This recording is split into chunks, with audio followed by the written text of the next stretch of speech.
দেশের বিভিন্ন অঞ্চলে বন্যা পরিস্থিতিতে গত বুধবার গণত্রাণ কর্মসূচি ঘোষণা করে বৈষম্য বিরোধী ছাত্র আন্দোলন। তাদের এই কর্মসূচিতে ব্যাপক সাড়া দিয়েছে সাধারণ মানুষ। বৃহস্পতিবার সকাল থেকে শুরু হওয়া এই কার্যক্রম চলছে আজ রবিবারেও। ঢাকা বিশ্ববিদ্যালয় এলাকায় আসছে একের পর এক গাড়ি, নামানো হচ্ছে শুকনো খাবার, ন্যাপকিন, ঔষধ ও প্রয়োজনীয় জিনিস সামগ্রী।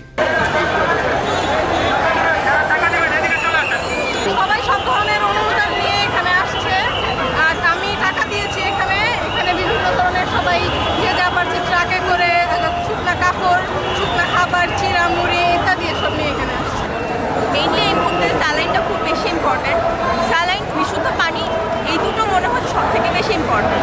তো আমি আমার ত্রাণের সামগ্রীর মধ্যে সেটাকে ইনক্লুড করেই দিয়েছি, যাতে তারা অন্তত যেটা পানিবাহিত রোগ যেটা হয়, ডায়রিয়াতে স্যালাইনটা অনেক ইম্পর্টেন্ট হয়, ওইটাকে অ্যাড করেই, ওটা চিন্তা করেই দেওয়া হয়েছে।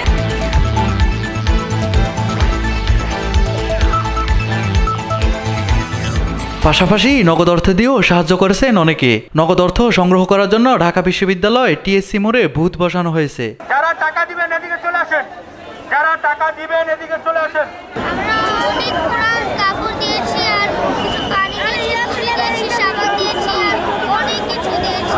আমাদের অন্তত একটা মাসের বেতনের অংশ যদি আমাদেরকে দিয়ে দেন, সেই আত্মমানবতার মানুষ আজকে তারা খেয়ে পরে বাঁচতে পারবে, তারা আবার ঘুরে যাবে, আমার পুরো বাংলাদেশ ঘুরে যাবে।